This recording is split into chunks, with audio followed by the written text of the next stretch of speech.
Shock is setting in for countless homeowners. Yet again, insurance renewals, they are increasing with little relief in sight. Lily Cummings is joining us now in the studio. So Lily, what are people saying about the rates? Well, Katie, Charisse, we posted this on our Facebook less than 24 hours ago. We asked, have you received your homeowner's insurance renewal and did it increase? As you can see, 415 comments at this point. We've been looking over them all day, and as you can see, one person is saying here, ours increased by more than 100%. Now today, we checked in on one homeowner in St. Charles Parish. In February, we introduced you to St. Charles Parish Justice of the Peace, Zack Young. So I interact with a lot of the property owners and landlords, and there's a huge amount of concern.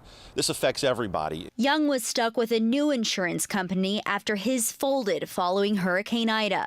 The new policy was almost a 250% increase, nearly doubling his house note. Now, like many folks across southern Louisiana, Young is up against yet another surge on his latest renewal. And then just this last week, I received a renewal on one of my properties where we went from about $1,800 to $4,400 a year. Young says these increases will impact homeowners and renters alike. A lot of fear about the affordability of staying in an area that we live in. While Young says he would never leave Louisiana, many are faced with that difficult decision. Look, I think our legislators need to come to the table and come up with some solutions.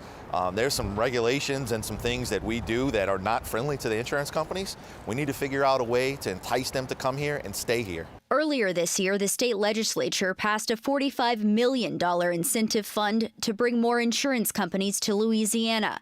A grant program, Louisiana Fortify Homes, was also established to pay homeowners to install fortified roofs. But it was too little too late for Young, who had already replaced his roof that was torn off during Ida.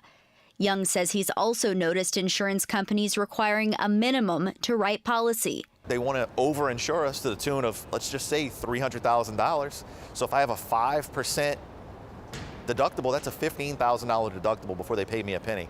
So if my roof costs $8,000, I'm essentially self-insured for a minor storm. That's not insurance. And Louisiana's insurance commissioner-elect Tim Temple has called it a crisis. Temple says he wants to create a competitive environment that makes insurers want to do business in Louisiana. He takes office in January. Katie? He has a lot on his plate. Thank you, Lily. We've also heard that people in Orleans, Jefferson, and St. Tammany parishes have been having a harder time finding affordable coverage. We talked with a few insurance agents to find out exactly why. They said companies usually don't want to insure too many homes in a densely populated area before they've had a chance to insure more rural areas. For example, if they cover 20 houses in one city block and a tornado hits that block, they'd be left with a big payout. And if they hadn't already been getting payments from houses in other areas, they'd have less money available to cover the damage.